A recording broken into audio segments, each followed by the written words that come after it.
And it is my pleasure and privilege to give voice to Professor Gershon Hundert, who was already presented here yesterday. So I could only remind that he is specialist, especially in history of early modern Jews in Polish-Lithuanian Commonwealth, and he worked on Jews in a Polish private town among his books. And today he will speak, as we can see, on portents of change in the writings of Dov Birkenthal, Professor Hundert. Okay, thank you. I'm using the slides to save me from reading everything twice in two different languages. The Hebrew will appear on the slides, and I'll speak in English, and those who can read the Hebrew will benefit from seeing the original version. Dov Ber, the son of Yehuda Leib of Bolechiv, 1723 to 1805, was an importer of Hungarian wine, and he acquired the family name Birkenthal to conform to Habsburg name laws sometime in the 1780s. His clientele was mostly gentry, Schlachta, and he conducted his business in Lviv. He learned Polish and German and read primarily works of history in those languages. He also acquired some knowledge of Latin and French.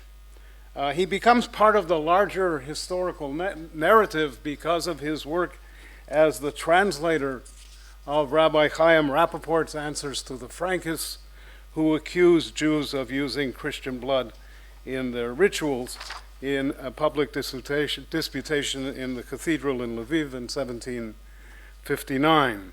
He was 36 years old at that time, and that was a critical event in his life. After a successful career, Birkenthal returned to his hometown of Bolechiv, where he wrote two books, possibly more, but two that we know of. One is like a memoir, and the other one, entitled Divrei Binah, Understanding Words, is concerned with messianic movements and especially with Frankism. Parts of both of those books have been known to scholars for a long time, but only parts.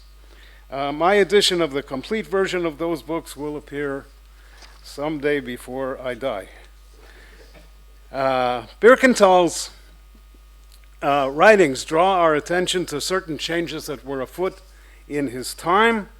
His opinions generally represent the common, but I would stress, not universal tendency for people to become more conservative as they get older. Generally, he was unhappy with the changes he describes. He was conservative in his outlook on Polish national politics as well, presenting himself as sympathetic to the Bar Confederates and eloquently defending their commitment to freedom in the presence of a senior Russian military officer. But on the other hand, we have to keep in mind that the conservative gentry was the main market for Hungarian wine, which in Birkenthal's time had become symbolic of attachment to tradition, along with opposition to newfangled customs that had gained popularity in the second half of the 18th century. Tokay wine was central to the catalog of objects forming the image of the Sarmatian Polish nobleman, and was as typical of him as a Kontush, I don't know, what do you call it, robe, long jacket, or a saber. So what I'm going to do is I'm going to give you a list of 7 of these sorts of changes that I found, 7 of the changes that I found, and I'm going to talk only about the first 2 of them at some slightly greater length. The first one of these 7 is a great sea change in Judaism. That is the alteration of the grammar of Jewish culture by Kabbalistic ideas and practices that began in the later decades of the 17th century and accelerated in the 18th century. Birkenthal provides us with a first-person account of how, as a young man, he was overtaken with enthusiasm for the new pietistic practices associated with this change. Second, the centralizing trends in the state, and especially the imperial Habsburg state under Joseph II. Birkenthal understands some of these legislative innovations as evil decrees. And 5 more that I'm not going to elaborate on, but I'll just mention. I believe that this period saw considerable intensification of the fear of and the attraction to Christianity that was now understood in a more ramified and complex way. Birkenthal was preoccupied with Christianity and the dangers it posed to Judaism and to Jews. 4, Birkenthal's acquisition of foreign languages represented for him a path to a new kind of knowledge. I think that Birkenthal's references to clock time, also unusual in his era, belong in this same category. 5, Birkenthal's rejection of superstition in the form of belief in demons, and especially of Balei shamans, is noteworthy, but whether it should be seen as a manifestation or a sort of continuation of the general Jansenist trend that Professor Mannequin has written about, or a manifestation of Max Weber's notion of the disenchantment of the world, needs further discussion on another occasion. 6, various passages reflect the new consumerism of the period, as well as changes in the rituals of socializing, that included domestic consumption of coffee. And 7th, I've written elsewhere about Birkenthal's views on Bechtian Hasidism. There's more to say about that, but not today. So we come to the 2 that I'm going to say something about, and the first of those is the change in the grammar of Jewish culture generated by the adoption of Kabbalistic thinking. After a passage in which he complains that people are attending synagogue in the same clothes they wear on the marketplace, he's referring there specifically to Ukrainian Jews who don't change to go to worship. He says that he is turning his attention to a worse evil that has arisen, and that is that the students of his generation have left off the traditional study of Talmud and codes, and he observed this himself in the town of Tishmianitsa, where he lived during the months following his second wedding. At that time, the book Chemdat Yamim was published in Constantinople, and I'm quoting Birkenthal, since the author of Chemdat Yamim advocates the study of the books of Kabbalah devoted to the secrets of the divine, the students gave up studying the Talmud and its commentaries with intellectual enthusiasm. The zeal of the young men, that's the end of the quote, the zeal of the young men for this new trend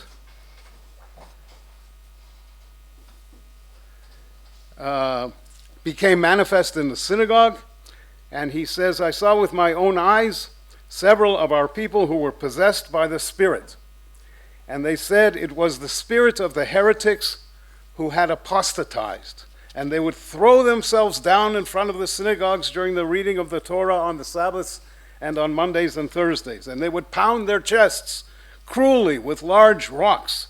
No man could suffer, it would seem, the murderous blows I afflicted on myself in my youth and in my naivete, end quote. Birkenthal's almost bemused comment about his foolishness as a youth is worthy of note. Solomon Maimon, his considerably younger contemporary, he was born in 1753, notes in his autobiography that as a young man he became disillusioned with the rabbis because of their pride and was attracted to people, quote, called Hasidim, end quote, who devoted their entire lives to strict observance of the commandments, ethics, and morality. Birkenthal devotes about 6 pages in the introduction to Divrei Binah to demonstrating that it's preferable not to devote time to the study of the esoteric. After asserting what distinguishes rabbis and scholars and makes them worthy of praise is their vast knowledge of the revealed Torah, he cites passages from the Pentateuch, from Talmud, that discourage the study of the esoteric. And then he quotes a very long passage from the first chapter of Sefer Or HaChaim by the Sephardi thinker Yosef Yabetz, followed by a shorter quotation in the same spirit from the introduction to Ateret Zkenim by the Sephardi authority Yitzchak Abravanel. After buttressing his position with these quotations, the author offers his own explanation for the neglect of the exoteric in favor of the esoteric. He says that going back all the way to the time of the appearance of the Zohar, many of the lazy, sloppy, slackers of our people ceased studying Nigleh, exoteric Torah with all its legal detail, abandoning the study of Talmud and its interpretations. Since they wish, nevertheless, to appear to the masses as praiseworthy and as wise scholars, they vaunt their knowledge of Kabbalah and esoteric Torah. They seek out the great Hasidim, the same term that Maimon uses. They seek out the great Hasidim to study divine secrets, even though they have but incomplete knowledge of the exoteric Torah. There are multiple examples of opposition to the neglect of Nigleh, of the exoteric, by numerous rabbinic authorities of this time, and Birkenthal is simply echoing, sometimes in the same language that you find in the writings of several rabbis. Birkenthal presents this as a phenomenon that occurred in his own lifetime, but unlike certain of his contemporaries, he does not link the turn to Kabbalism to Sabbatianism. Despite his hyperbole, saying at one point that it goes back to the appearance of the Zohar itself, his location of the phenomenon in the first decades of the 18th century is accurate. Some have suggested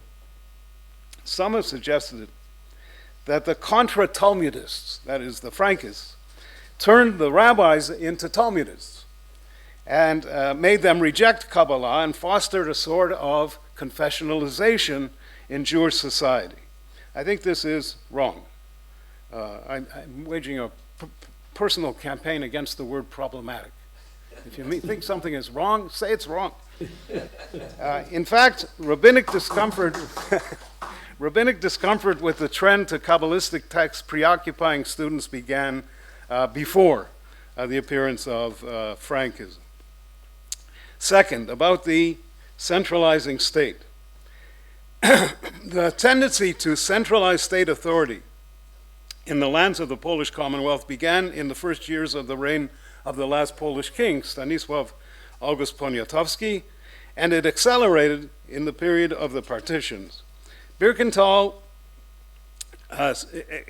strongly expressed regret at the disestablishment of the Council of Four Lands in 1764 is well known. The council, he says, had provided Jews with a bit of honor and a small redemption. What significance should be attached to his linking the honor of the Jewish people to a political institution, as opposed to something related to faith or spirituality, and his association of Geulah, redemption, even a small redemption, to national juridical autonomy? Why use the term Geulah? I think his devout attachment to the Council of the Lands was substantially an expression of his attempts to refute Christian theological claims about Jews losing sovereignty after the appearance of Jesus, to prove that the scepter had not departed from Judah. It is thus not surprising that he asserts that the dissolution of the council led to divine punishment of the Polish state, as its order was disrupted by the Bar Confederacy and its lands were seized by its neighbors. Birkenthal pronounces, as they had dealt with Israel, so they were dealt with. All the honor of their country was taken away from them. End quote. Joseph II, as is well known here, oversaw the enactment of a blizzard of legislation that manifested a program of enlightened centralism. Birkenthal does not mention all of the various laws. He omits, for example, the initiative to found agricultural settlements, even though one of them was right next to Bolechiv. It was called Neu Babylon. And he omits lots of these laws, but he does mention some of them. In accordance with one of these new laws, we know he adopted a heritable family name, Birkenthal. And in fact, of the legible tombstones in the Bolechiv Jewish cemetery, dating to the period between 1800 and 1820, the only ones of those tombstones recording a heritable family name are those of Birkenthal and his wife. Birkenthal does celebrate what he understands to be Joseph II's prohibition of the accusation of ritual murder. He says, quote, "And now, under the rule of our Lord, the magnificent, pious Joseph II, His Majesty the Emperor, whose honor is revealed in all the states of his kingdom, it has been decreed that all the blood libels against Jews are false and untrue. No ruler or judge may put faith in such an accusation against the Jews on pain of huge fines." There's only one problem. There's no such law. Didn't happen. It happened in Hungary, as I learned from Michael, but there's no such law of Joseph II. By contrast, he condemns the actual Josephinian legislation prohibiting leaseholding, though only in a brief passage. He says, "It is now several years that the miserable Jews have been cut off from arendas in the villages and the holding of mills, customs houses, and other fine," he says, ma'arufiot, monopolies. May God's name defend us in a time of suffering. He refers also briefly to the replacement of the capitation tax with other taxes, especially the candle tax, but what he singles out for extended comment is the severe limitation of Jewish autonomy, which this is what he characterizes as an evil decree.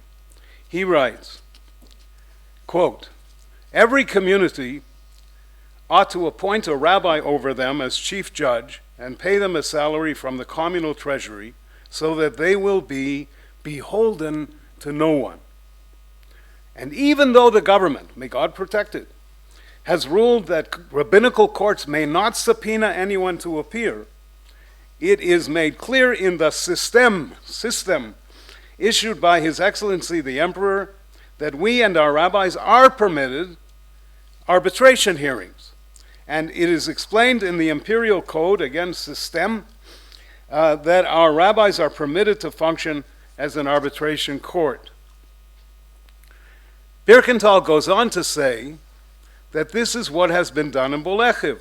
Quote, "When we signed the letter of appointment of the rabbi, David Yaakov, we took upon ourselves that everyone would honor a subpoena to appear before the rabbi's court and would accept its decision without any appeal. Thank God," he goes on, "this is now the second year that this has been in place, and not a single community member has resorted to the courts of the Gentiles in any matter, large or small.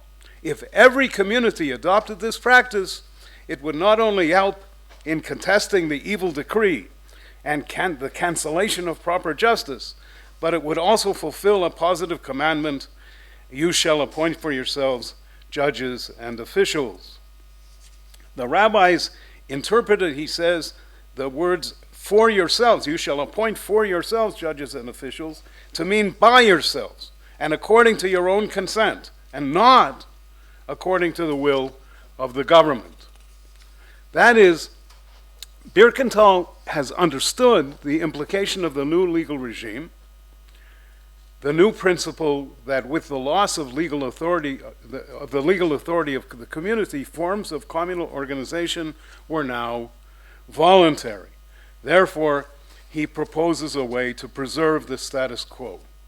Yet in this same part of the text, Birkenthal responds not only to Habsburg legislation, virtually eliminating juridical autonomy, but also to the practice which goes back before the partition of purchasing rabbinical appointments from town owners or from royal governors, which takes the choice of the chief communal judge of Beit Hadin, the rabbi, out of the hands of the members of the community. We can say then that his main concern here is to preserve actual juridical autonomy in which the community itself and no one else chooses the rabbis' judges. His solution to the problem took advantage of the possibility of Jews establishing arbitration courts, which was explicitly permitted in imperial legislation. This end of Jewish communal autonomy was enacted in the Judensystem. Note that Birkenthal uses this word, system, promulgated in May 1785, but actually the notion of courts of arbitration chaired by communal rabbis is anticipated in legislation adopted under Maria Theresa in 1776. After the extended passage about maintaining the independence of communal courts and of the rabbinate, Birkenthal adds that there's something still worse than this. Quote, quote, some of our people have begun to imitate the clean-shaven young men of Ashkenaz, end quote, who are free thinkers. One can surmise that the allusion here to clean-shaven young men from German lands refers to the teachers in the new German language schools and the teachers' seminary established by Habsburg legislation and associated especially with the name of Herz Homburg. But Birkenthal himself does not make this link, unfortunately for me. In the case of the actual Edict of Tolerance, issued for Galicia by Joseph II in 1789, Birkenthal records a laconic, confusing, but tantalizing comment. Quote, some Gentile German merchants told me that Jacob Frank, as soon as he took up residence in Brünn, had been to Vienna and had spoken to the emperor. And he said what he said. This emperor lacked geut, majesty, like in the psalm that's recited on Friday, Hashem malach geut lavesh. And so this emperor lacks majesty, and he saw all religions as correct. At the beginning of his reign, in 1789, according to their account, he issued an edict stating that all religions are equal and tolerated under the rule of His Majesty the Emperor, end quote. So the passage is very vague, ambiguous in lots of ways, but I think that we can deduce that Birkenthal's view was that saying all religions are correct was completely outlandish and ridiculous. Clearly, there's only one religion that's correct. Moreover, there's no indication here that Birkenthal understood the implications for Jews' status in the state, the legal changes, that they were now eligible for elected office, could attend university, and all the rest of it. So to sum up a little bit, Birkenthal was quite conscious that he was living through a period of substantial change that threatened Jews and Judaism internally and externally. He's generally, but not entirely, unhappy with all of these changes. On the other hand, he thinks new European trends of thought are weakening the authority of Christianity, which is a good thing. He also believes that these trends have made it possible for him to witness the end of the threat of the blood libel against the Jews. There's a lot more to say, but that will have to suffice for today. The one thing I would leave you with is the question of when nostalgia, or how nostalgia might come into this whole story. Nostalgia started its life as a diagnosis, and I can't decide if he's nostalgic or not. Maybe somebody has some idea. Thank you very much. In your list of items that Birkenthal was railing against, among those, as I understood, that he was very displeased with the fact that all of the privileges or status that Jews had with regard to mills and the Aranda system, for all intents and purposes, was now being taken away by the Austrian authorities. Just out of curiosity, in contemporary, present-day Jewish historiography, scholars writing about this, how is that treated? Is that that is the removal of these privileges on the part of the Austrian Empire, as in comparison to what Jews had under the Polish-Lithuanian Commonwealth? How is it treated in Jewish historiography? You're asking me how it's evaluated. Okay. It's too bad Professor Bartel is not here because he wrote a whole book about this.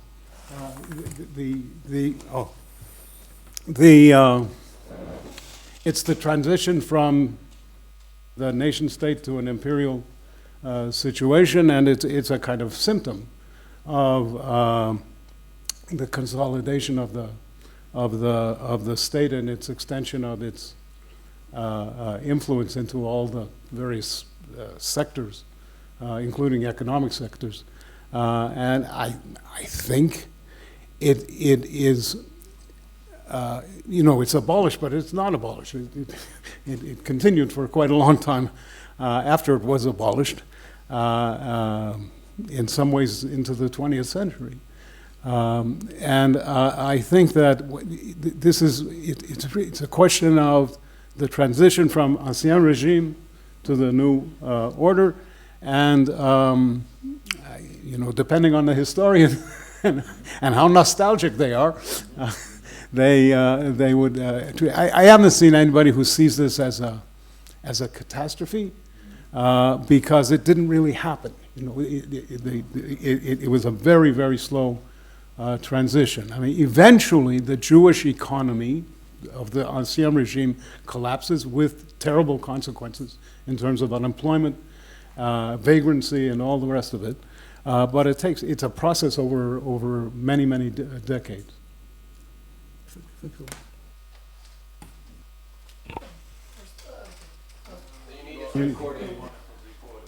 First, do you happen to have a Hebrew slide for the comment of emancipation? I thought I did. Wasn't it up there? I admit I wasn't looking at what was actually coming. You mean the last thing, the last quote? Yeah, there it is. He's got it on display. Oh, it's not on the. I see it. Oh, there you go. Is that what you mean? Yes. Can you say a few words on his political language, please? In what sense political? What kind of vocab does he use? Older Ashkenazi term? I'm sure the answer is going to be yes for everything, but I wonder what kind of language does he use? He very much is. He uses Polish, like the contemporary language, apelacja. He uses the language of the Polish legislators and the Polish legislation. I don't know what would be an example of old traditional language. Makom gavoa, does creative use of like older Hebrew terms? I don't know. I'm very curious. I admit I haven't really looked for that, but my sense is that at the times when he's referring to contemporary developments in terms of legislation and in terms of the influence of this group or that group in politics or whatever it is, that he uses the actual Polish words or some kind of translation.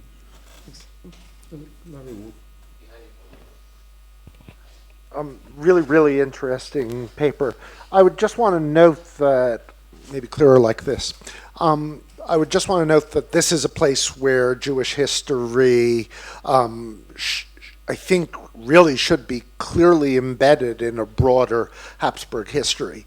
That is to say, the crucial point, and I think we would actually have to see it as a little bit of a coincidence, is that the founding and creation of Galicia coincides with the really radically aggressive Josephine aggrandizement of the prerogatives of the Habsburg state.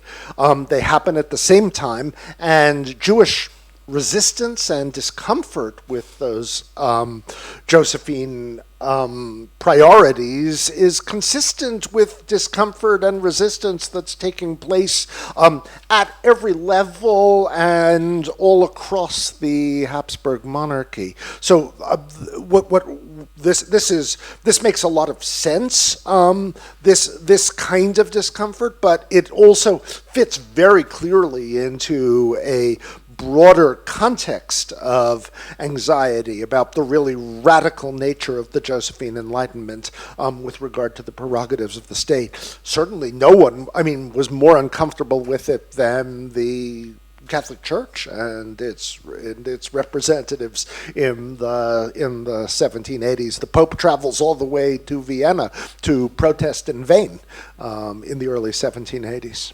Yeah, thank you. That is... it's been one of my obsessions to try to contextualize all this sort of stuff. I didn't do it here, but it's certainly on my mind. Thank you.